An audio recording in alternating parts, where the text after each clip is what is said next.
or heavy-duty trucks. From MRF, Hi-Fly, and Linglong, a reliable set of new tires keep you, your passengers, and your payload always in the safe lane. So when you need quality tires with reliability at 100%, choose SVG Tire Sales and Services in Kingstown, 457-1467, or in Arnesvale, 456-6444. SVG Tire Sales and Services. Performance and reliability proven when the rubber meets the road. WEFM, the new fresh sound. Father God, What's that? it's me again. 997. Father God, Activated morning on WEFM. your son again. Yeah. Another my blow breath in a man. Warm today, Janus. God inside. Father God, I make them fight me so hard. I lucky things to me no coward. I lucky thing me put me trust not the Lord.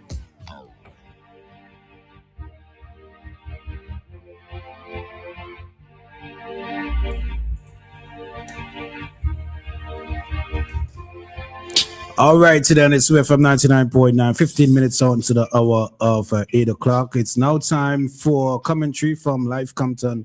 Lyf, good morning to you. No doubt. Okay, hold on. I was hearing a funny song live before, so I muted you. You see, it's a goat.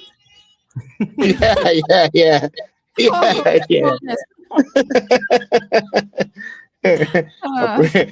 Apparently he wants to have a sit this morning. Apparently. Good morning, Nicole. Good morning, Maka. Good morning, Roleza. Good morning, all. Good morning. Good morning to listeners. So what I wanna touch on this morning, right, is parliamentary language, because I was listening back some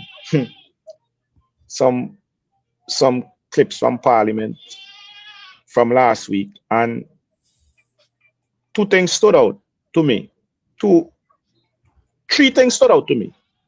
One of them was actually an exchange between the opposition leader and the deputy prime minister, where the speaker got involved and said that she will reserve her ruling. That one to me,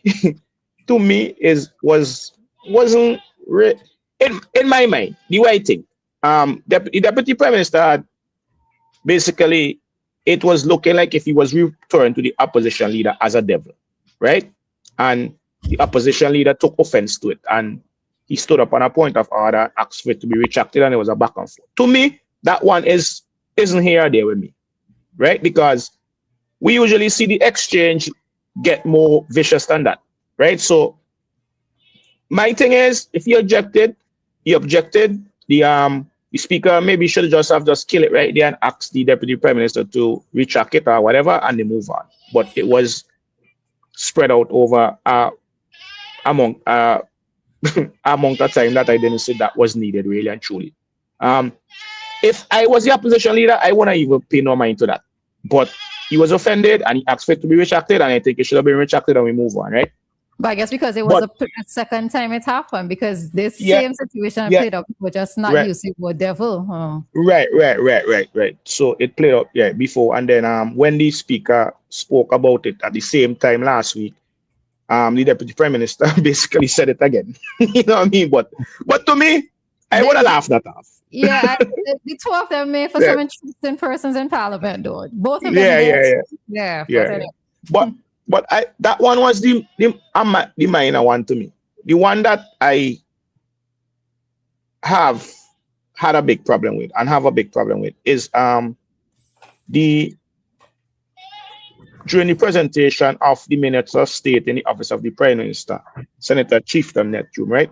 So I don't know if people pick up on these things, but basically he said he used the word lie. Stop telling lie, and you're telling lie upon people, and he's a liar. He used it several times, right? So while he was giving his presentation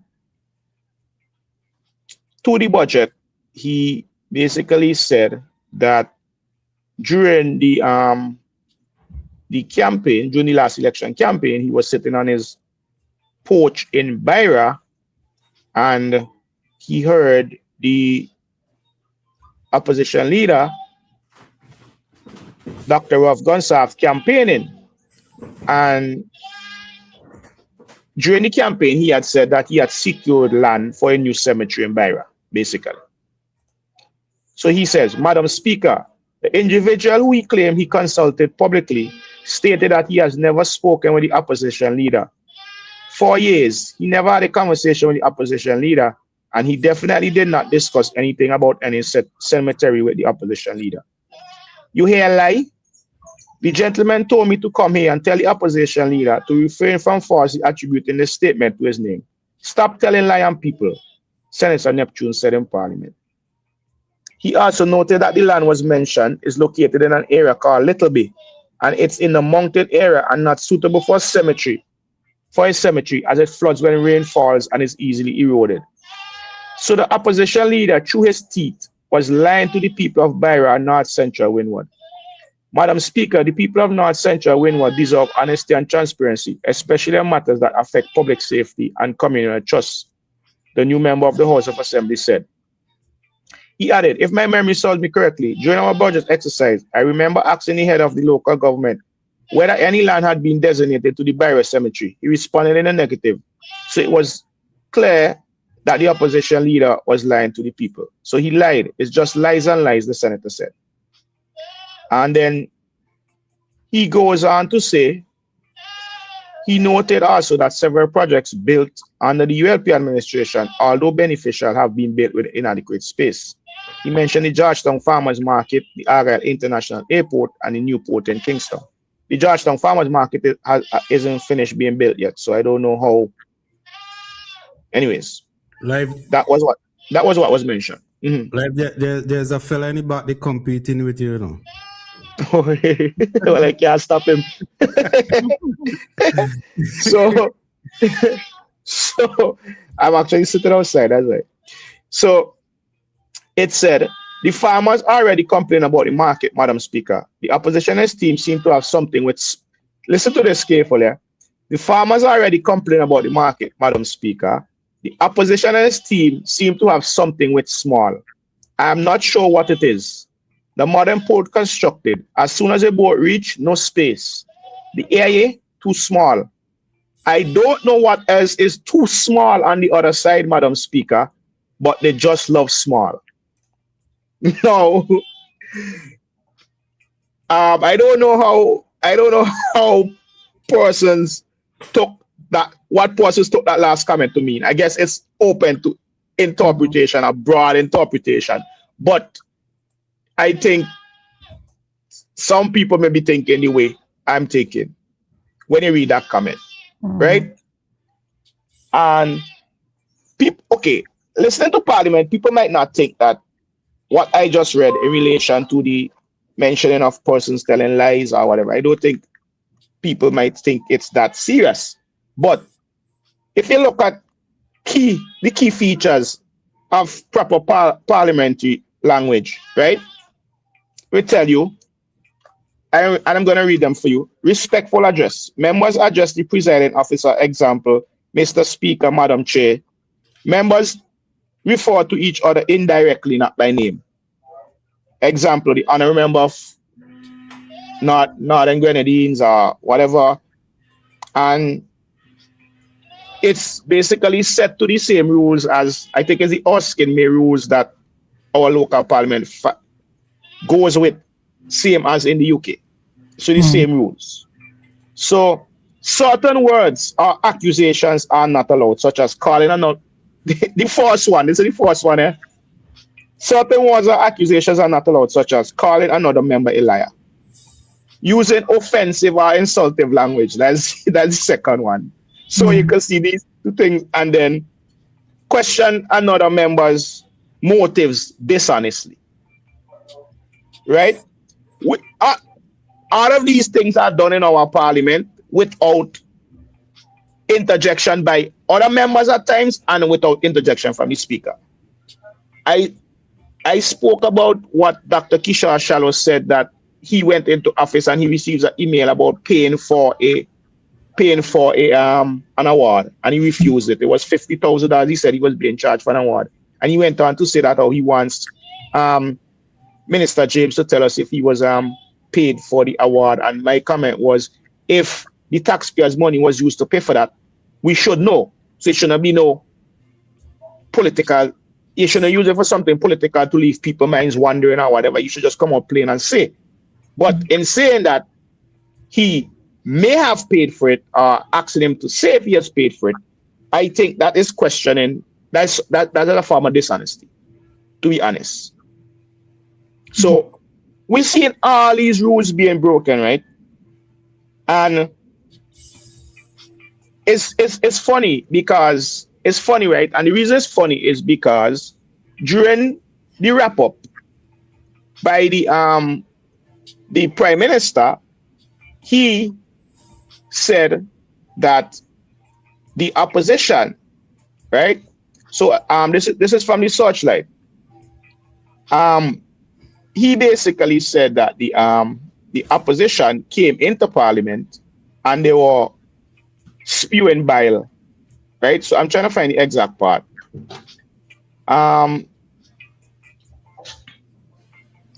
He said they came into Parliament and they were spewing bile, right?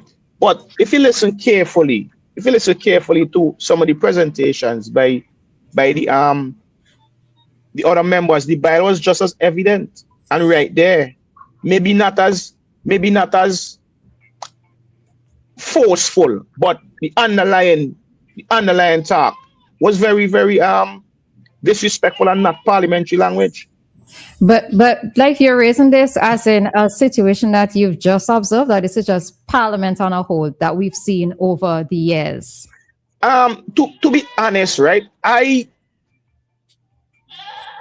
There were the differences, right, over the years, right? When the language is used, it is usually opposed, and the speaker most of the times asks that it be retracted. But I'm not sure if when Senator Neptune was speaking that the Prime Minister was in Parliament, because there were several times that he left and came back and left and came back. I'm not sure if he was there, to be honest, to object, but I know that someone was always there. Kisa was always there, Carlos was always there. I don't know if they didn't see it as a problem or if they didn't pick up on it or what. But I think that in the past, remember the House was split, right? 8-7. And then the senators from the other side and the senators from the government side and the senators from the opposition side. So things that was said would be picked up back because obviously there's more people on the opposition side. Maybe if there were more people there, somebody might have stand up and say, well, I object to him saying that or whatever. Because when he said right that he had spoke to the gentleman and the gentleman had said that he had never had any conversation with the opposition leader about a cemetery. Anybody could say anything. You know what I mean? Anybody could say anything. I could come and say I never said that. I could come and say I never had a meeting and I had one. You understand what I mean? So going. And then somebody made a comment on social media, right? They said that we live in a very volatile society where people are on edge. And they say there's 3 bad boys in Parliament. 3 bad boys in Parliament. And they call they call 3 names that been in Parliament for a long time. So they say a lot of people start looking at Parliament now, and them is the 3 bad boy in Parliament, so they have to be very careful what they say because the youth's watching them. You know what I mean? And yeah, they call the 3 bad boy name them in Parliament. You understand? Because I'm not 2, but yeah. I'm not sure if I'm allowed to. I don't know about the libel about it, right? Because it's a bad boy now. You know what I mean? Okay. But we could guess who the 3 be. It's a back and forth between these 3, right? So they say people gotta be very careful about the language because more people are listening to Parliament now. And they will have youngsters in there listening to Parliament, and they have to be careful what the language that they use because it's one of the highest institutions on the island. And if people in Parliament get on so bad and youths watching that, they go feel like it's just something normal. I ain't saying that the back and forth and the picking in Parliament is not entertaining, but sometimes as from some of the sittings last week, the words and the terms used were kind of weird because there was nobody really objecting. When any pass, you can see there's always a lot of objections. You understand? Listen, Minister of Agriculture Israel Bruce objected to the opposition leader saying that he was cutting into him like a Spanish station. Mm-hmm. Yeah, I saw that. Mm-hmm. Right, and to me, in my mind was that. But he was offended by it for some reason. He said he had a problem with it. So in one instance, he offended by say, which is a normal term we use all the time from ever since I grew up. I say, man, you interrupted me like a Spanish station. So he had a big problem with it, and he stand up and he was very angry about it. And then on the other hand, you have somebody being painted as a liar, and then somebody be painted as a devil, and nobody is saying nothing. If you understand what I mean. I don't think you used to see that. I don't think you used to see that before. I never saw it before. I saw people say things about people, and people get up and cuss and carry on and want to take back, and the speaker say, listen, take that back, or whatever. But it was just all over the place during the last sitting at the House, and that has to be checked. That definitely has to be checked because they're going against the rules. It's right in the rules. I suppose let me talk for myself. I don't know about the OSPA. Talk for myself. I hear what you're saying, but I think I can't quite differentiate when it's picong and when it's abuse of parliamentary language. Right, because we recognize that the picong sometimes, whether it's what happened last week or in previous years, we see that there are instances when things do go overboard, right? And I've always said that Parliament, to me, is like school children, right, or like nursery school, where you have to try to bring them in order or bring them into order, right? That's how I used to look at it. But I don't know.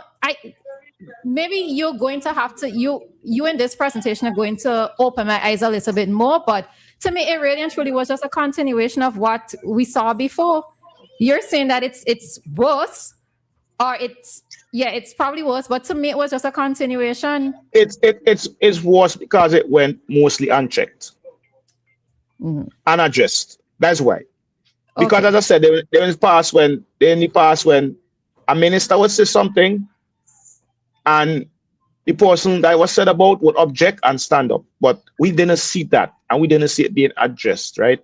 We saw a lot of different things that we're not accustomed to seeing. The full reading of speeches by members of Parliament, we never even, although it says in the rules that the speaker can allow it if the speaker sees fit to allow it, we never used to really see that before.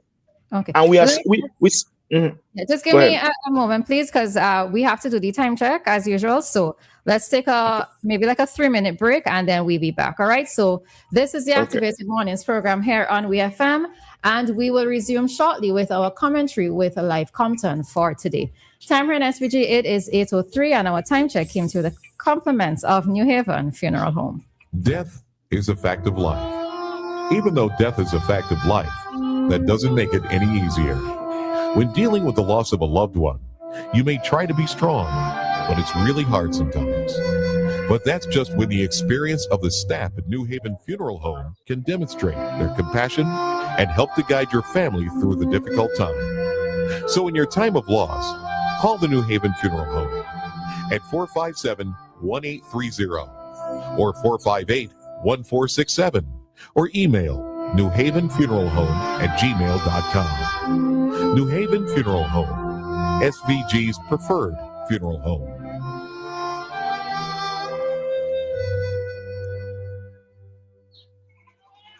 Get unbeatable value you'll love. Find it only at Quartz. We've got the best range in appliances, electronics, furniture, and so much more with the best quality and the best prices. Get a free gift with purchase on select items. Save 20% on select bases when you purchase the matching mattress. Take advantage of great deals and huge savings. Treat yourself. Keep your cash with Quartz Ready Finance. Unbeatable value, only at Quartz. Bringing value home. Conditions apply. Offer ends February 28, 2026. General Hardware still has the best prices on steel, lumber, and plywood. So go on, compare prices. And if by chance you find a better price, no stress. Just talk to the General, and they will beat that price plus give you special priority delivery. Yes, General Hardware offers free island-wide delivery on most purchases, so you never have to worry about getting your goods on site on time. Plus, shopping at General Hardware is a pleasant experience with friendly, knowledgeable staff always ready to serve. What more could you wish for, huh? So come to General Hardware for proper service, lowest prices, free delivery, and see why nobody beats the General. Nobody. WEFM, the new fresh sound. WhatsApp us or call us at 457-9997. Activated Mornings on WEFM 99.9 is on now.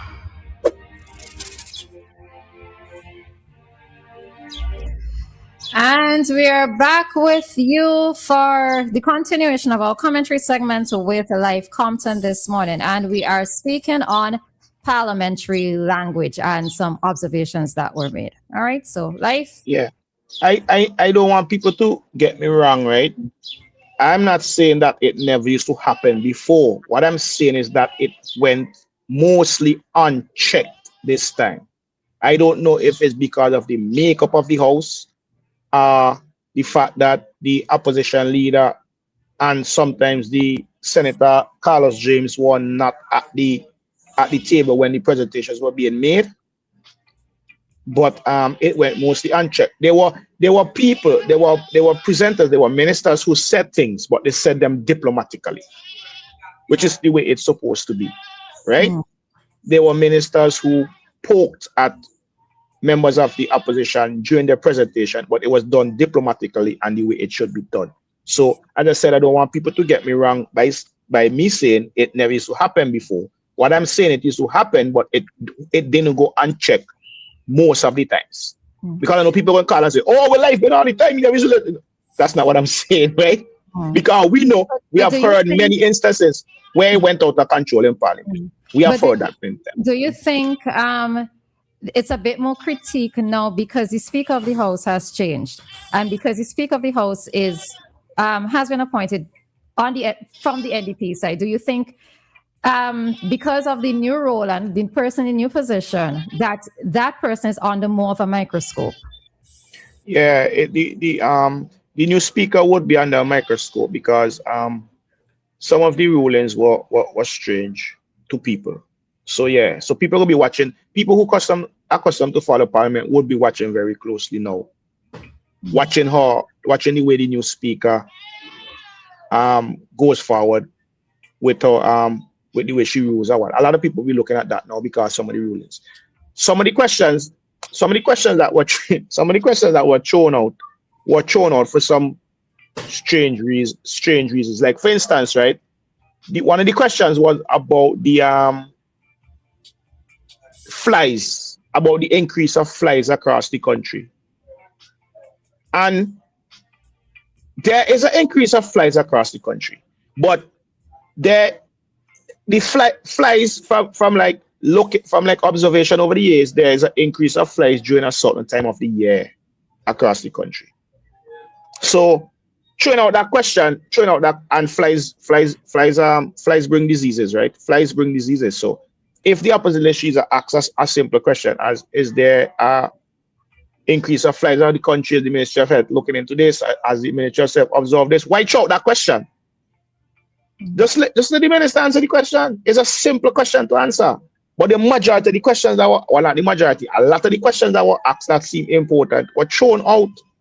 So we don't know the answers. So this is strange, right? This is the part that,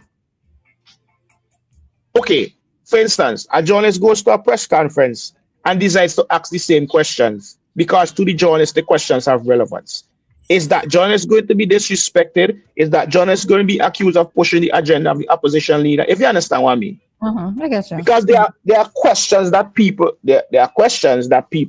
want to know the answers to. Because I noticed flies for several weeks now. I noticed flies in places I wasn't seeing them before. So and I suppose the question would be, what's the top secret about answering a question such as that? Exactly. It's just, and then the question about the Prime Minister's aide. I saw strong supporters of the NDP saying that the question could have been answered, although it was spoken about before, but not in length and not in depth. I don't know why. So there are ways, right? There are strategic, diplomatic ways of ignoring a question that is being asked in Parliament, and I've seen the ULP administration do it on many occasions. Not throw the question, leave the question to be asked, and then answer it in a diplomatic way that is sometimes probably confusing. I've seen it happen. I've seen questions blocked in certain ways, not by the speaker throwing it out in the former administration during Parliament. I've seen certain sticky situations averted strategically by the former administration. So it's about maneuvering in Parliament. Yeah, I remember making a point once that that I think the question that is posed should remain on the screen during the time that the person is answering the question, because many times I've come across instances where they start answering the question and I am there confused, still trying to figure what the question was. So yeah, well, you're absolutely correct with what you're saying there. My point exactly. There are times questions were asked and the answers was just skirted around. So there are different ways of doing things, not just have the question not brought and it thrown out, and then people were like, yeah, there were people that will listen to Parliament proudly waiting for the explanation so that they can be in support of the explanation of the 8th question. There are a lot of people waiting to be proudly in support of that. That wasn't something that many people had a problem with. Hardly anybody had a problem with that. Hardly anybody. I didn't have a problem with it. I suppose avoiding responding to the question just makes persons a lot more curious. Yeah. I think, it's not a question that we should have been avoided. It's, basically, in my thinking, who really cares if the Prime Minister has his son as his personal aide once he explains that the job, the role, whatever, what he's privy to or what he's not privy to? Who cares? I don't think nobody cares. But then when he refused to answer it now in Parliament, like, people will be wondering, like, okay, what's going on here? You know what I mean? And to be fair too, in certain places where many persons work, down to the cleaners or the office attendants, they have to sign an oath of secrecy because of the information that they're just generally exposed to. So if you're looking at it in that regard, maybe yes, he's not being paid by the state, most likely he's being paid directly from his father, but there actually wasn't anything wrong with answering that. Many people in different positions, different business places, you have to sign the oath of secrecy just because of what you are exposed to. Maybe exposed to. Yeah. So that is my take on the Parliament issue. So going forward, I know it's gonna be under a lot of scrutiny because more people watching. People actually looking forward to Parliament now because there's a movie. So and that is it. And that is it. So this is why when you brought it up, many persons are in tune because we do like the pecan. Now, for me personally, there has to be a level, right? There has to be a limit because I can't take nonsense for too long, right? But persons do like the back and forth. They do like the engagement. But I don't think that, again, let me speak for myself, that I recognize when it's not okay to call somebody a devil or not okay to use reference to a song, because I think that's what Neptune was doing. When he started off making reference to the song, That Is Life. So, the things that he was saying, he was he was linking it with the song That Is Lie, right? So I don't think, for me, in terms of what actually language is, for many of us who are looking on, who do not know what is supposed to be expected in Parliament, that we have that starting point to know what to expect. Yeah. You see, as I said, a lot of these speakers are very respectful and gave the jobs in a diplomatic kind of way that you couldn't really like attribute it to anyone.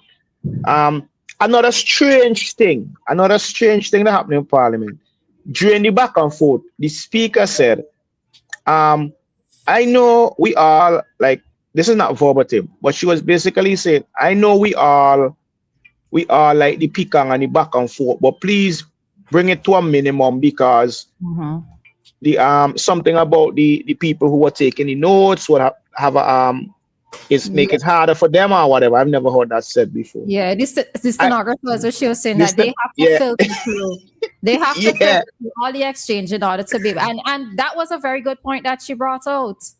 You find the stenographers have a filter through the pikang? Okay, nobody care about that. No, but it's still life. I mean, okay, but then you know as well too. This is also one of the things that prolongs Parliament, because if you're going to be exchanging and all this pikang, the time has to stop, right? In terms of whoever's on the who is supposed to be making the delivery, the time has to stop to allow for them to die down and go back to making a formal presentation. Listen, I've heard speakers say before, limit the crosstalk, stop interrupting so much, but not because the stenographers have a problem. Who cares what the stenographers' problem be? That they work. Nobody. That is not the reason to limit any back and forth. Because when they limit any back and forth is to let the presenter flow, let the presenter do the thing. It's their time. It, as you said, makes Parliament longer. But I've never heard you say have mercy for the stenographers. Well, maybe that is great to introduce. Have mercy for the stenographers, because they have to do all of that. That's their work. That's the least reason to be. That's the least reason to limit the back and forth in Parliament. The least reason. You understand? I hear you. I hear you. but yeah. So yeah, there we have it. More scrutiny, more people looking on. So therefore, the rules may have to be adhered to a little more tightly. Speakers may have to curb the aggression, the vile aggression. One second, we have a call. Hi, caller. Good morning. Good morning. How are you? We there, you? I'm here listening, but I disagree with when he says that if it was something to that teacher made them, I would have not even matter. Yeah, that's what I say. Huh? Yeah, that's what I said. So the guy really thing like that, he can get out of hand. Right? I remember time Sister Louis Jacob did tell what's his name, Jammu. If you continue to allow Parliament to go along like that, things will get out of hand and they cannot control it. I remember time that same thing really did. And I think Parliament has become worse like that. Not picking on it, because Dr. Gonzalez used to object but not using certain words. When Dr. Gonzalez was in opposition, he gave the names of James Mitchell and yeah, he used to get up and object to certain things. But not go down to with calling people devil and telling them. I think it's the same Carlos Jane, I remember. But you damn those Carlos, you telling you understand what I'm saying? Yeah. Put them in a rule that journalists who aspire to be competition, and we cannot put on the road. I don't agree with those language and Parliament. Okay. You object to certain things, and the speaker, the speaker was laughing when Nika was saying like,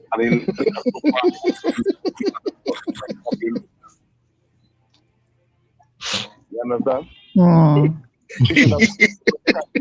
look like a devil. Why is that? You can't say them things. Okay. Anybody will object like that? Like actually, you want to be the devil? He say he looks like a devil. He's something like a devil, but I would not call him the devil, right? You know the devil look like. And the thing is, the other members was laughing too. Yeah. About your country. This the channel speaking the past, right? And saying things about the opposition leader. His time and gone, right? You have a country to build.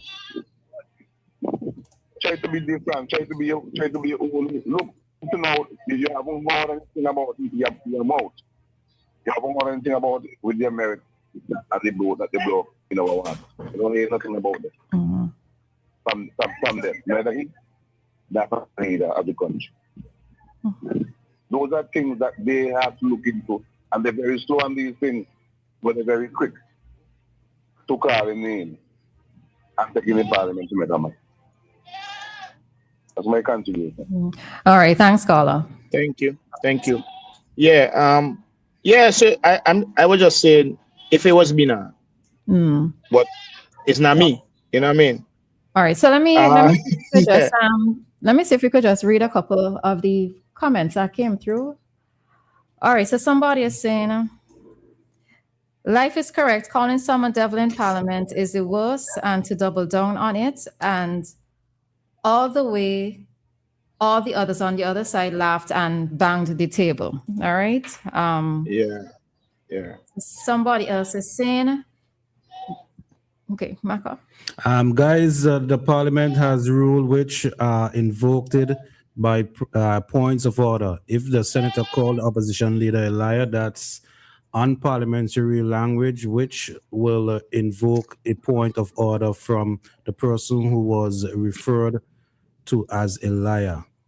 The speaker also has a responsibility to make the Parliament sound like a respectable place and hold the speakers to account and make sure the parliamentary language is always used.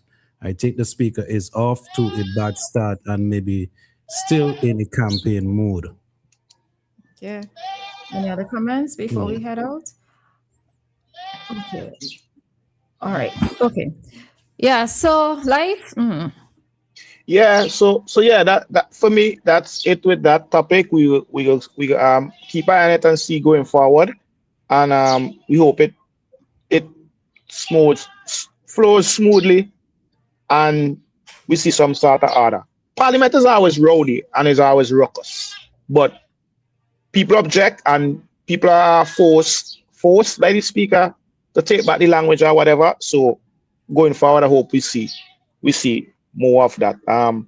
You can't listen. Big people is the hardest thing for control. That's one of my terms. You can't control big people. You know what I mean? You cannot control big people. Right, big people hard to control. Before we head out, Lyf, we have another call. So we take this final call. Hello. Good morning. Good morning, Maka. Good morning, Roleza. Morning. Good morning, Lyf, and to everyone in the sound of my voice. Happy rising. Lyf. Good. Alexa, sorry, she won't behave. She said, listen, Lyf, you missed one part of it. I didn't hear you touch on this one. You talk about that when he said that when the Minister of Agriculture said that he called him a Spanish station, and the opposition leader explained, he said, I did not call you that. I said you're button in like one. Okay, fine. Yeah. Right?